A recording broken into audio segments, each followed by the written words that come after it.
verso 1 ao verso número 10. Encontrando, pode ficar de pé, para você poder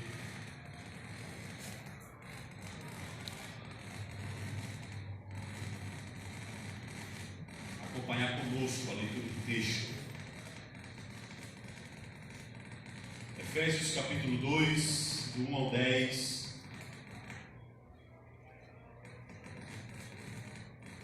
Amém? Todos acharam? Ele vos deu vida, estando vós mortos nos vossos delitos e pecados, nos quais andastes outrora, segundo o curso deste mundo, segundo o príncipe da potestade do ar, do espírito que agora atua nos filhos da desobediência, entre os quais também todos nós andamos outrora, segundo as inclinações da nossa carne, fazendo a vontade da carne e dos pensamentos, e éramos por natureza filhos da ira, como também os demais. Mas Deus, sendo rico em misericórdia, por causa do grande amor com que nos amou, e estando nós mortos em nossos delitos, nos deu vida juntamente com Cristo. Pela graça sois salvos, e juntamente com Ele nos ressuscitou e nos fez assentar nos lugares celestiais em Cristo Jesus, para mostrar nos séculos vindouros a suprema riqueza da sua graça, em bondade para conosco em Cristo Jesus. Porque pela graça sois salvos, mediante a fé, e isto não vem de vós, é dom de Deus, não de obras, para que ninguém se glorie, pois somos feitura dele, criados em Cristo Jesus para as boas obras, as quais Deus de antemão preparou para que andássemos nelas. Pode se assentar.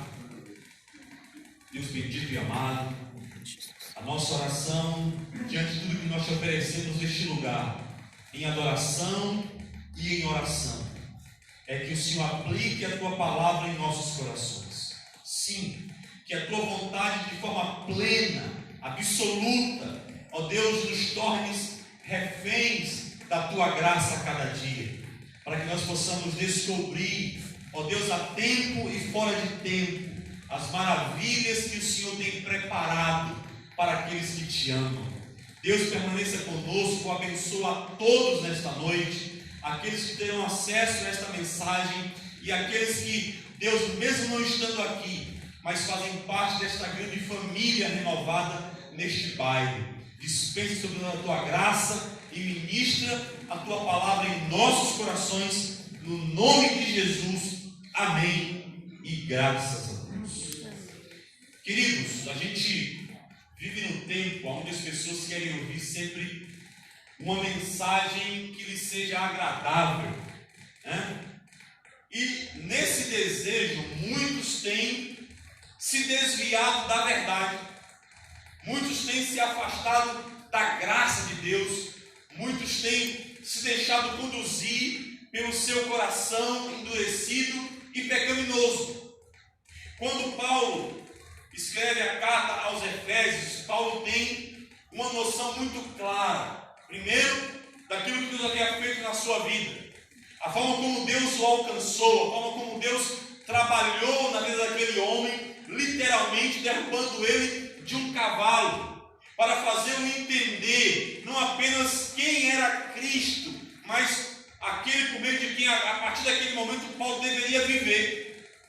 Então, quando eu olho para essa realidade que acabamos de ler, depois de Paulo destacar no primeiro capítulo sobre a realidade de sermos alcançados de forma plena por Deus, e de Deus, dentro dessa realidade, nos incluir nesse universo que Ele criou, mas criou para que os homens pudessem experimentar da sua bondade, da vida dele, uma coisa que o pecado, com o decorrer do tempo, ele impediu o homem de assim viver ou de assim experimentar, porque quando o pecado entrou na esfera terrena, ele criou uma separação entre o Criador e a sua criatura.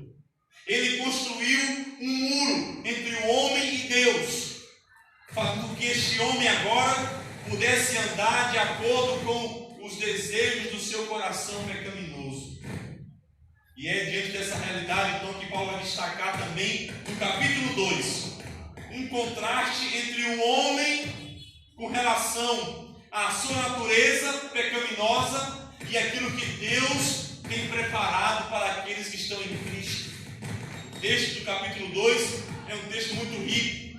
Nós temos muito a falar sobre ele, mas nesta noite eu queria destacar a realidade da morte para a vida.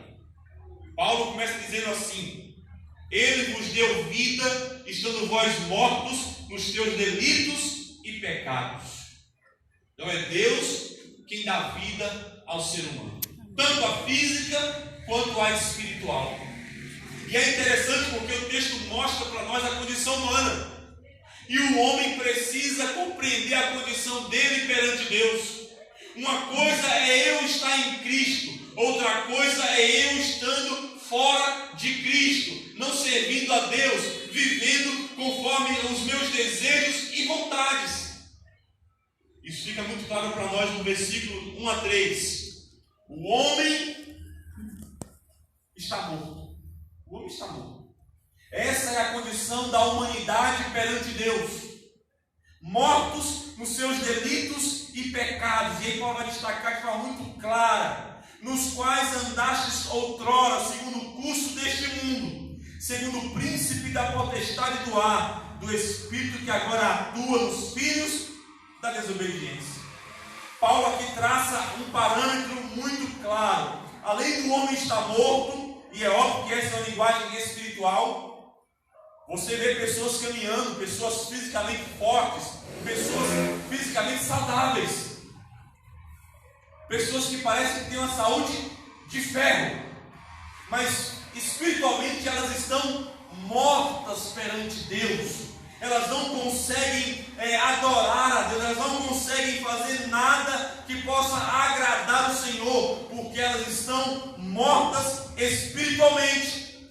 O homem é incapaz de entender e apreciar as coisas espirituais, porque a condição dele diante do Senhor é nula. Ele olha o mundo à sua volta, ele vê a criação de Deus e ele não consegue glorificar a Deus pela sua criação, porque ele está morto nos seus delitos e pecados. Outro ponto que Paulo destaca aqui: o homem não apenas está morto, o homem é desobediente a Deus. Versículo 3: entre os quais também todos nós andamos outrora, segundo as inclinações da nossa carne, fazendo a vontade da carne e dos pensamentos, e éramos por natureza filhos da ira, como também os demais. Observe que existe um parâmetro na visão bíblica. Que parâmetro é esse? Aqueles que não estão em Cristo, por mais que religiosos sejam, essas pessoas estão condenadas, elas estão mortas, elas são desobedientes, e por serem desobedientes, elas são contadas como filhos da ira. Significa dizer que a ira de Deus repousa sobre essas pessoas.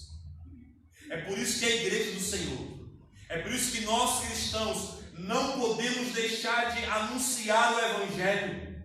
Precisamos continuar pregando o Evangelho. Quando eu disse no início que as pessoas querem ouvir sempre uma mensagem que lhes faça sentir-se bem perante Deus, é porque elas detestam ouvir a verdade do Evangelho sobre elas. Quem elas são, qual a sua condição e qual é o destino delas se elas não se voltarem para Deus. E esse papel é o papel do Evangelho. O Evangelho aponta, o Evangelho mostra quem eu sou, quando me faz olhar para a lei de Deus, quando me faz enxergar a santidade de Deus, quando me mostra a grandeza de Deus e quão pequeno eu sou. Diante dessa realidade, desse mundo de desobediência, aonde as inclinações da carne estão voltadas para o desejo pecaminoso do coração e os pensamentos, conforme a natureza humana, é regido por um sentimento de desejo em se satisfazer nas coisas carnais. Paulo vai dizer que no mundo em que nós vivemos, 3 elementos militam contra nós. Isso é discipulado. Certamente vocês já ouviram. O mundo conspira contra nós porque o mundo jaz no maligno. Sobre o mundo sem Deus repousa a ira. O mundo sem Deus está condenado. Daí porque o seu sistema corrupto em enlaçar e seduzir muitas pessoas. O segundo elemento é o diabo, que trabalha 24 horas para fazer os homens tropeçarem no caminho da fé, no caminho da verdade. Ele trabalha de todas as formas e maneiras porque ele é astuto, ele é sagaz, e ele trabalha justamente na desobediência do homem contra Deus. Ele investe pesado, usa todos os meios possíveis para manter o homem distante do conhecimento da glória de Deus que foi revelada em Cristo Jesus. O terceiro elemento é a carne. O mundo está fora de nós, mas ele trabalha para chamar nossa atenção. O diabo está fora de nós e ele trabalha para fazer com que o meu desejo, o desejo da minha carne, a minha velha natureza, possa concorrer em busca daquilo que o mundo me oferece. Mas a carne está dentro de mim, está dentro de nós. São os nossos desejos, é o desejo humano, é aquilo que quer controlar a nossa mente, o nosso corpo, levando-nos a desobedecer a Deus. Quantas pessoas querem fazer as coisas certas, mas acabam fazendo as coisas erradas? Não conseguem resistir, não conseguem lutar, não conseguem dizer não para a roda dos escarnecedores, porque essas pessoas estão totalmente envolvidas por uma realidade do pecado que as escraviza. Isso nos revela que o homem também é um ser depravado. O homem não convertido vive para agradar a vontade do seu coração pecaminoso, da sua carne, dos seus desejos carnais. Suas ações são pecaminosas porque seus desejos são pecaminosos. Aleluia. As pessoas acham que elas são pecadoras apenas quando erram. E a Bíblia nos dá conta que um homem nasce com a semente do pecado nele. Ele já nasce pecador. Bonitinho, fofinho, né? Ainda criança, ao olhar de todos, é aquela coisa maravilhosa. Mas perante Deus ele já é um pecador. Diante dessa realidade, ele precisa ouvir a mensagem do Evangelho. E essa depravação mostra que o pecado não manchou apenas parte de nós, nos manchou por completo. Tanto é que para que eu vá a Deus, ou para que um homem possa se entender como pecador, ele precisa da ação soberana do Espírito Santo sobre a sua vida. Do contrário, ele jamais sairá da condição de pecador condenado. Por isso ele é um depravado, por isso ele está condenado. Quando eu olho para essa realidade, a gente percebe isso, fica muito claro. Paulo destaca dizendo que filho da ira. Então, por natureza, ele é um filho da ira. E por aquilo que ele faz, por aquilo que ele realiza, pelas suas obras, ele se torna condenado. Quando Deus enviou seu Filho ao mundo, ele enviou com um propósito de salvar pecadores, de redimir o que se havia perdido, ou seja, trazer os homens de volta para Deus, reconciliando-os com o Criador através da sua morte, por meio do seu sangue. Então essa é a condição do homem, a condição humana perante Deus. Está morta, é desobediente, é um ser depravado, condenado, carente da graça do Senhor. Em dias como o nosso, O evangelho nunca pode ser deixado de lado. A gente vê tanta coisa acontecendo, como por exemplo, as pessoas abrindo mão de um lugar para congregar, para ouvir a palavra de Deus, para viver a comunhão dos santos, porque supostamente recebeu uma mensagem do além. Porque alguém disse que ela tinha que sair de onde estava para ir para outro lugar. Com tanta gente morrendo lá fora, com tanta gente perdida, você tem que lidar com os falsos pregadores do evangelho, que ao invés de ir orar para pedir a graça de Deus, para poder ganhar almas para o reino dele, essas pessoas elas fazem questão de tirar pessoas de onde elas estão para lhes oferecer uma comida estragada, para lhes oferecer uma comida adulterada. E dentro dessa realidade tem muita gente caminhando nessa perspectiva. Ah, porque Deus me disse, ah, porque Deus me falou. A Bíblia já não tem mais valor para essas pessoas. Elas preferem ser motivadas pelo homem a ser confrontadas pela palavra do evangelho. Aí você vê um monte de gente sem saber para onde ir. Ora está aqui, ora está ali, ora está acolá.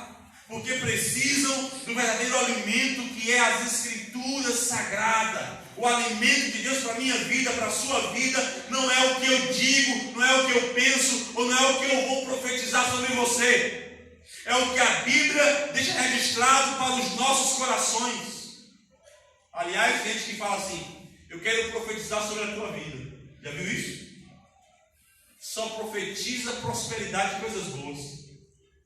Eu olho para os profetas do passado e vejo algo totalmente diferente. Quando eles profetizavam, eles diziam coisas que o povo até chamavam eles de falso profeta. Porque aquilo que eles profetizavam da parte de Deus era para tirar as pessoas da zona de conforto. Era para mostrar àquelas pessoas, o povo de Deus, que eles precisavam se render ao Senhor. E não ficar atrás dos falsos deuses, dos falsos profetas. E não ficar atrás de uma mensagem que pudesse encaixá-los a uma realidade do mundo no qual eles viviam. Esse é o problema hoje de muitos cristãos. Eles querem receber uma mensagem que possam deixá-los confortáveis, mesmo quando eles estão debaixo de pecado. Mesmo quando eles estão vivendo uma vida que desagrada a Deus. É por isso que Deus agiu, está agindo sobre a nossa vida e sobre o seu povo. O texto revela para nós o agir soberano de Deus diante da condição humana. A partir do versículo 4, Paulo diz assim: mas Deus, mediante tudo que o homem é, mediante a condição humana, mas Deus, sendo rico em misericórdia. Olha só que interessante. Se Deus não fosse misericordioso, se Deus não amasse, pode ter certeza, eu e você não existiríamos mais. Se Deus fosse um Deus carrancudo, se Deus fosse um Deus vingativo, embora a Bíblia diga que a vingança pertence ao Senhor, mas quando eu falo de vingativo, eu estou fazendo um paralelo com a vingança no coração do homem. Porque a vingança de Deus é justa, ela é plena, e ela é aplicada de acordo com aquilo que está escrito na sua palavra. A vingança do coração do homem, ela é carnal, ela é maligna, e ela não tem propósito nenhum de exaltar o Criador. Mas Deus é rico em misericórdia, Deus é rico em amor, Deus é rico em compaixão. Hoje pela manhã, falando aqui no Evangelho de Lucas, mostrando a realidade do fariseu que convidou Jesus para ir à sua casa e da pecadora que entrou naquela casa sem ser convidada, mas se lançou aos pés do Senhor. O mundo revela para nós quem somos, mas nós não podemos enxergar até que nós estejamos na presença de Cristo. Quem eu sou, eu jamais veria se Cristo, pela sua palavra, não tivesse vindo ao meu encontro. Se Ele não tivesse mostrado para mim, pelo seu Espírito, quem eu sou, eu jamais me renderia a Ele, eu jamais me dobraria aos seus pés, eu jamais me curvaria ante o seu senhorio. Mas porque Ele me mostrou quem eu sou, porque Ele revelou o seu amor de forma plena, gloriosa. E é importante nós entendermos que o que Deus realizou em nosso favor, nos salvando não apenas do poder e domínio do pecado, mas da consequência que Ele geraria na nossa vida futura e eterna, é algo tremendo e maravilhoso. Então, podemos afirmar: Deus nos amou. Versículo 4. Mas Deus, sendo rico em misericórdia, por causa do grande amor com que nos amou. Então eu posso declarar: Deus nos amou. Deus nos ama. O seu amor pode ser incompreensível muitas vezes, mas está propício a ser experimentado por nós. Devemos declarar isso para nós mesmos. Sabe por quê? Porque todos os dias o mundo tenta dizer o contrário. Todos os dias o diabo tenta dizer o contrário. Todos os dias a minha velha natureza tenta provar o contrário para mim. Deus não te ama coisa nenhuma. Você não vai chegar a lugar nenhum. E você não é quem você pensa que é, não.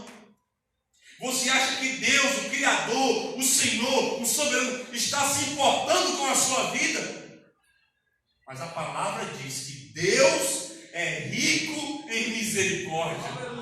Que Deus não apenas nos amou no passado, Ele nos ama no presente e continuará nos amando por toda a eternidade. Essa é um exercício que eu preciso manter na minha vida, porque tanto a misericórdia como a graça de Deus, ela vem sobre nós por meio do sacrifício de Jesus Cristo. Não é pelo que eu faço, não é pelo que eu realizo, é pelo que Ele fez, é pelo que Ele operou. Por isso Paulo destaca: por causa do grande amor com que nos amou. Aí ele vai mostrar o resultado do amor de Deus na humanidade, ou na vida daqueles que se renderam a Ele. Versículo 5. E estando nós mortos em nossos delitos, nos deu vida juntamente com Cristo. Pela graça sois salvos. Olha que tremendo. Eu gosto das cartas de Paulo por muitas razões. Uma das é porque quando Paulo fala do amor de Deus por ele, pelos cristãos, por aqueles que estão salvos em Cristo, que serão salvos por meio de Cristo, Paulo não fala tipo, será? Não deixa dúvida. Ele aponta sempre para certezas. Ele revela sempre as convicções do seu coração com base na obra redentora de Cristo. De modo que ele percebia que nenhuma condenação poderia demovê-lo da presença do Senhor. Que nada poderia separar do amor de Deus que está em Cristo Jesus, o nosso Senhor. Então, quando ele fala desse amor, quando ele fala da salvação, quando ele fala da ressurreição em Cristo, ele fala com convicção, com certeza. Ele não titubeia, ele não está em cima do muro, ele se define, ele sabe quem ele é, ele sabe a quem ele serve, e ele sabe para onde ele está indo. Então eu preciso entender que Deus não apenas me amou, não apenas nos amou, Deus nos ressuscitou em Cristo. Estávamos mortos e Ele nos deu vida, juntamente com Cristo. No dia em que eu e você erguemos as nossas mãos ou abrimos o nosso coração, nos rendendo à obra redentora do Senhor Jesus Cristo, e assumindo o seu senhorio sobre nós, naquele dia, Deus te visitou com graça e com poder. E aquele homem que estava morto, Deus fez ressuscitá-lo. Deus nos deu vida nova, para a glória e para o nome dele ser exaltado através da nossa vida. Então entender isso, irmãos, é compreender que Deus nos tirou da sepultura espiritual e nos colocou vivos na presença dele. Olha as histórias de ressurreição no Novo Testamento. Lázaro, por exemplo, 4 dias morto. Jesus chega, chama e ele vem em direção ao Senhor. É assim que acontece na vida de alguém quando se rende ao Senhor de todo o coração. Espiritualmente, ele se levanta da sepultura e vai em direção ao Senhor. E a partir daí, ele começa a ser trabalhado pelo Espírito Santo. Porque quando ele se levanta já na ação e na unção do Espírito Santo. Tem gente que se converte para depois ser batizado com o Espírito Santo. Não foi isso que a gente ouviu a vida toda? É ou não é? Tem gente que não entra em muitas reuniões cristãs, pentecostais, porque não falam em línguas. Porque segundo esse pensamento, essas pessoas precisam ser batizadas no Espírito Santo. Pelo amor de Deus, nós não encontramos base para isso nas Escrituras. Porque ou o homem que é ressuscitado, ele se levanta pelo poder do Espírito Santo e pela ação de Deus, ou ele vai permanecer lá, morto nos seus delitos e pecados. Mas esse é um assunto também para outra hora. Outra realidade da ação de Deus. Deus nos amou, nos ressuscita e Deus nos exalta. Essa parte eu gostei, pastor. Glória! Ser exaltado por Deus. Pensa aí. As canções dos nossos dias, que diz que Deus vai te exaltar de tal maneira que os teus inimigos te olharão de baixo para cima. É sobre essa exaltação que Deus está falando? É sobre isso que Deus está descrevendo, que Paulo descreve na carta aos Efésios. Observe o versículo 6. E juntamente com ele nos ressuscitou e nos fez assentar nos lugares celestiais em Cristo. Olha só. Essa realidade de exaltar não é fazer com que as pessoas que nos humilharam sejam humilhadas. Não é fazer com que os homens olhem para nós de baixo para cima, como tipo, quem te viu e quem te vê. Mas é ter que reconhecer a obra de Deus na nossa vida. Não porque eu era pobre e hoje sou rico financeiramente, mas porque ninguém me dava valor. Eu era alguém totalmente desprezado pela sociedade, mas Deus, ao me resgatar, Deus, ao me amar, ao me ressuscitar, Deus me coloca com Cristo, ao lado de Cristo, para reinar com Cristo. Essa é a exaltação que o texto, que a Bíblia diz com relação aos filhos de Deus. É estarmos junto a Cristo, é estarmos lado a lado com Ele, fazendo a sua obra, exaltando o seu nome, glorificando a sua grandeza e a sua soberania. Não é pisar nos outros que nos pisaram. Pelo contrário, aqueles que estão em Cristo devem amar os seus inimigos. Aqueles que estão em Cristo devem estender as mãos para aqueles que um dia não estenderam as mãos para Ele. Porque o método da vida cristã é diferente do método do mundo. O texto lido no início do nosso culto. Não vos amoldeis aos padrões do mundo, porque o meu padrão não está no padrão do mundo social ou moral que nós podemos perceber nos nossos dias. O meu padrão, o nosso padrão está na pessoa de Jesus Cristo. Ele é o nosso modelo perfeito, porque é nisso que nós estamos sendo formados por Deus. Deus nos exalta, nos ressuscita, nos ama, mas Ele nos guarda. Ele não nos forma, Ele não nos ressuscita e nos entrega ao mundo. Nós estamos no mundo, mas nós não somos mais do mundo. E essa é uma realidade que nós precisamos compreender a cada dia. Esse Deus que nos exalta, nos tira de um lugar de morte e nos coloca em um lugar de vida. Ao mesmo tempo, esse Deus que me guarda, que nos guarda, é um Deus que está sempre à nossa disposição para nos mostrar não apenas aquilo que já pertence a nós, mas aquilo pelo qual nós devemos viver. Versículo 7. Para mostrar nos séculos vindouros a suprema riqueza da sua graça e bondade para conosco em Cristo. Versículo 8. Porque pela graça sois salvos mediante a fé, e isso não vem de vós, é dom de Deus. O Deus que nos salva, o Deus que vem habitar em nós, é o Deus que dirige os nossos passos, é o Deus que nos coloca ao lado de Cristo para servi-lo, para amá-lo, para adorá-lo, para fazer a vontade dele.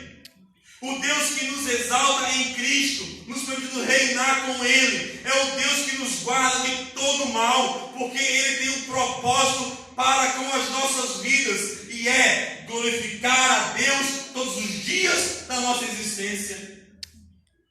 Guardar é proteger a nossa mente e o nosso coração, é nos guardar de nós mesmos, porque a salvação não nos foi dada porque nós merecíamos. A salvação nos foi dada por pura graça, e nós a obtivemos por meio da fé na pessoa de Cristo e no seu sacrifício. Salvação fora disso não é salvação, é condenação. Louvado seja Deus pela salvação que Deus me deu. Isso não deve fazer com que eu bata no peito e diga: eu sou mais especial do que outros e outros e outros.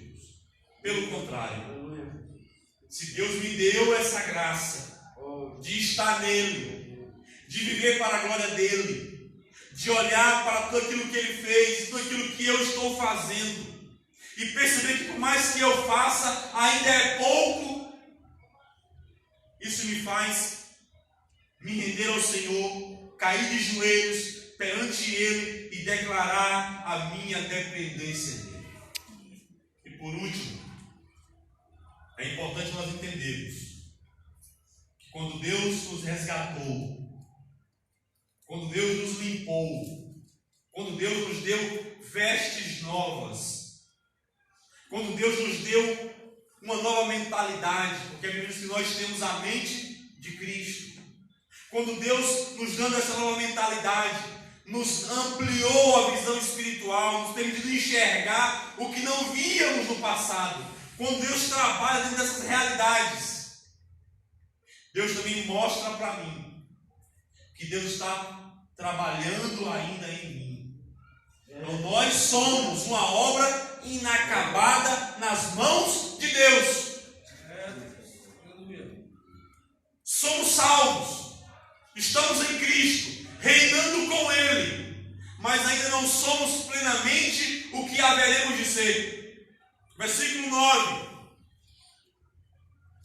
Não de obras para que ninguém se glorie, pois somos feitura dele, criados em Cristo Jesus para boas obras, as quais Deus de antemão preparou para que andássemos nelas.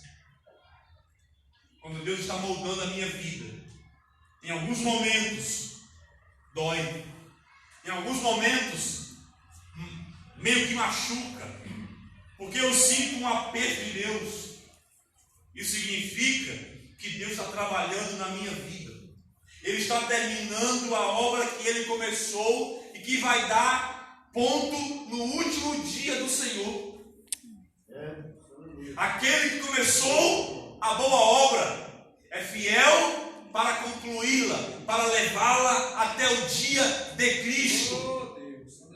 Então, quando eu olho para mim, eu não devo me autoexaltar ou achar que eu sou especial para Deus, por isso Deus me salvou. Pelo contrário, eu devo sempre me colocar de forma humilde na presença dEle, para que Deus encontre em mim graça suficiente para me usar, para me fazer de seu instrumento nos dias atuais que vivemos. As pessoas não querem ver religiosos, elas querem ver pessoas transformadas. Não adianta eu dizer que estou em Cristo e a minha vida ser uma vida totalmente contrária à vontade de Deus. Não adianta eu dizer que sou salvo, mas não andar como um salvo em Cristo. Não adianta eu dizer que o Espírito habita em mim, se eu não amo o meu próximo, se eu trato as pessoas com indiferença, ou se eu não honro a Cristo com aquilo que realizo no meu dia a dia. Deus está operando em nós. Deus está nos transformando, amém? Vamos nos colocar de pé. Deus está nos transformando.